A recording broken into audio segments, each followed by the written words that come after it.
বন্ধুরা, পরশুরাম সিরিয়ালের আজকের রিভিউ। পরশুরাম তটিনীকে ফোন করে। তটিনী বলে, আমি খুব মিস করছি তোমায়। পরশুরামও বলে সেও তার সন্তান লাড্ডু পিকুকে মিস করছে, আর বলে শিবানীর তদন্তর কিনারা অনেকটাই হয়ে গেছে। হাতে প্রমাণ পেলে বিজিতের বিয়ের দিন রাতেই ধরা পড়বে বিজন। তটিনী বলছে, আমারও মনে হয় সুধারানীর পিছনে যে আছে সেও ধরা পড়বে সেদিন। তখনই সেখানে বলরাম আসে।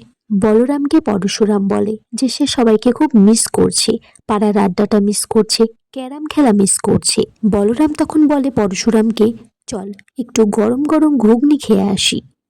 ভোম্বল তখন বলছে, এই হাড়গুলোকে নিয়ে এসে কোনো লাভ হবে না। এদিকে নন্দা দেবীকে বিজিত ফোন করে বলে যে সে নন্দা দেবীর কাছে ফিরতে চায়, কারণ সে নন্দা দেবীকেই ভালোবাসে।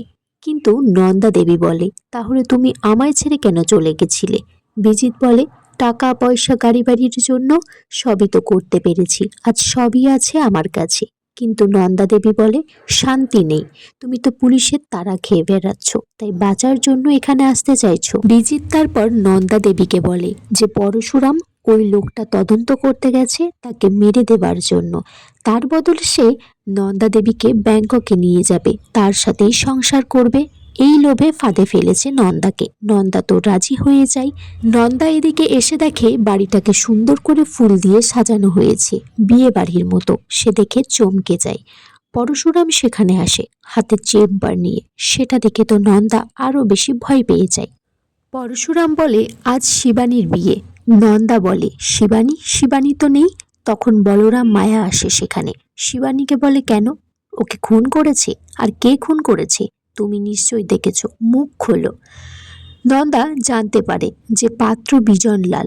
তার কথা শুনেও সে বলে যে বিজন এখানে কি করে আসবে? পরশুরাম বলে, কেন? বিজনলাল কি ফোন করেছিল তোমায়? তোমার ফোনটা ট্র্যাক করা হচ্ছে।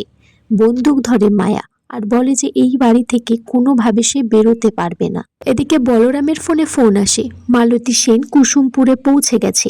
শুনে সে কুসুমপুরে আনতে যায়, এবং নন্দা দেবী শুনেও চমকে যায় মালতী সেনের কথা। মালতী সেন কুসুমপুরে এসে থমকে যায়। সে বাড়িটা চেনা চেনা লাগে। বলছে, এখানে মনে হয় আমি কখনো এসেছি। বলরাম বলছে, কেন, এই বাড়িতে কি আপনার চেনা লাগছে? তখন পরশুরাম মালতী সেনকে ভিতরে নিয়ে আসতে বলে, আর বলে যে আমি এখানে শিবানীর দাদা। তখন দেখা যায় একটা গুন্ডা তাদেরকে ফলো করছে। নন্দাকে বউ সাজিয়ে নিয়ে আসে মালতীর সামনে, মাথায় ঘোমটা দিয়ে, তার মুখটা কিছুতেই দেখা যাচ্ছে না। মালতী সেন নন্দাকে বলে যে সই করার জন্য। নন্দা তখন বাঁ হাত দিয়ে সই করছে।